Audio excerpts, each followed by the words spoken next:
नमस्कार मित्रांनो, good morning. कसे आहात तुम्ही? दिवसाची सुरुवात तर खूप छान झाली. नंतर हे लॅबमध्ये गेल्यावर आहे ना, आज पेशंट थोडे कमी होते. तर हे आहे ना, थोडं आम्ही ग्लोव्हजचं असं काहीतरी बनवलं होतं. हा आहे अक्षय, ही दीक्षा आणि हा रविदादा. ह्याचे तर पायच वाकडा झालाय. कसे दिसतायत हे? थोडा टाईमपास म्हणून केला होता. त्यानंतर सरांना आहे ना, एम-आरनी केक दिला होता, तो थोडा खाल्ला. आणि मग मी ना ब्लिंकिटमधून काहीतरी ऑर्डर केलं होतं, त्याच्यासोबत हे आलो आणि मग आम्ही गेम्स खेळलो.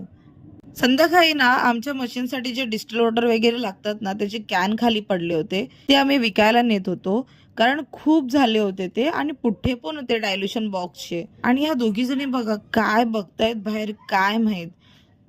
काहीतरी सांगत आहेत वाटतं कोणातरी. आणि हे वॉचमॅन अंकल बघा कसे झोपलेत तोंड उघडं ठेवून. त्यानंतर आम्ही गेलो पाणीपुरी खायला लॅबच्याच बाहेर. मस्त मस्त चमचमीत पाणीपुरी होती आणि पुऱ्या सुद्धा तोंडात जाऊन विरघळत होत्या. मग घरी आल्यावर थंड थंड आंबा खाल्ला फ्रीजमधून काढून. त्यानंतर मी देवासाठी आहे ना हार बनवत होती टीव्ही बघत बघत आणि आपला हार रेडी आहे.